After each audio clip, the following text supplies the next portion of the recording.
Bulldozer जैसी क्षमता और दृढ़ प्रतिज्ञा जिसमें हो वही बुलडोजर चला सकता है।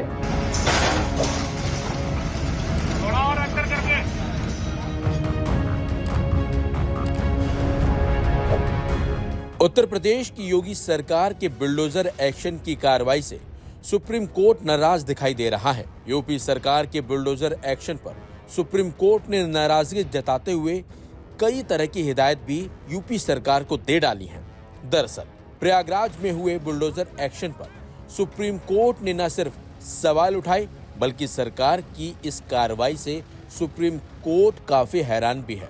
और यही वजह है कि सुप्रीम कोर्ट ने याचिकाकर्ताओं को न सिर्फ घर दोबारा बनाने की अनुमति देने का रास्ता दिखाया बल्कि राज्य सरकार को कड़े शब्दों में हिदायत भी दी है।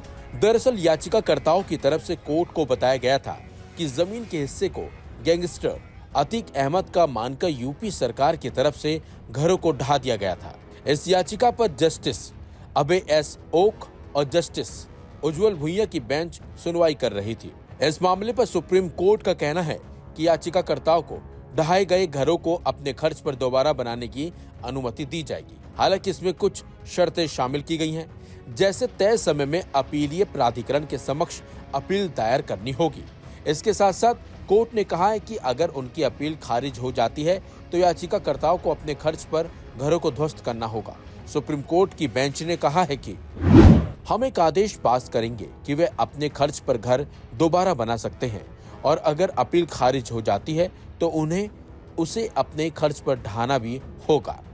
इलाहाबाद हाई कोर्ट में याचिका खारिज होने के बाद याचिकाकर्ताओं ने सुप्रीम कोर्ट का रुख किया था। उनके आरोप थे कि अधिकारियों ने एक दिन पहले नोटिस जारी किए और अगले ही दिन घरों को गिरा दिया था। उन्हें इस कार्रवाई को चुनौती देने का मौका ही नहीं मिला। अटॉर्नी जनरल आर वेंकटर मणि ने कहा है कि याचिकाकर्ताओं को 8 दिसंबर 2020 में नोटिस मिले थे और बाद में जनवरी और मार्च 2021 में भी नोटिस मिले। साथ ही साथ उन्होंने कहा कि ऐसे में हम नहीं कह सकते हैं कि पर्याप्त प्रक्रिया का पालन नहीं किया गया है। हालांकि कोर्ट ने राज्य की सफाई को नहीं माना और कहा कि नोटिस अनुचित तरीके से दिए गए थे। कोर्ट ने कहा है कि राज्य ये नहीं कह सकता है कि इन लोगों के पास एक से ज्यादा घर हैं, तो हम कानून की प्रक्रिया का पालन नहीं करेंगे और ढहाए जाने की प्रक्रिया के खिलाफ अपील दायर करने का समय भी नहीं देंगे। आपको बता दें, नवंबर साल 2024 में सुप्रीम कोर्ट ने दिशा निर्देश जारी किए थे।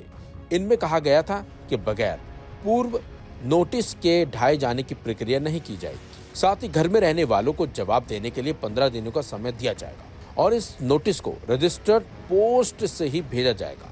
कोर्ट ने यह भी कहा था कि इस प्रक्रिया के चलते प्रभावित होने वालों को अधिकारी के सामने व्यक्तिगत रूप से पेश होने का मौका मिलेगा। लेकिन कहीं न कहीं सुप्रीम कोर्ट के इन आदेशों का यूपी में उल्लंघन किया जा रहा है और यही वजह है कि इस बुलडोजर कार्रवाई पर सुप्रीम कोर्ट ने यूपी सरकार को कड़े शब्दों में हिदायत भी दी है और फटकार भी लगाई है।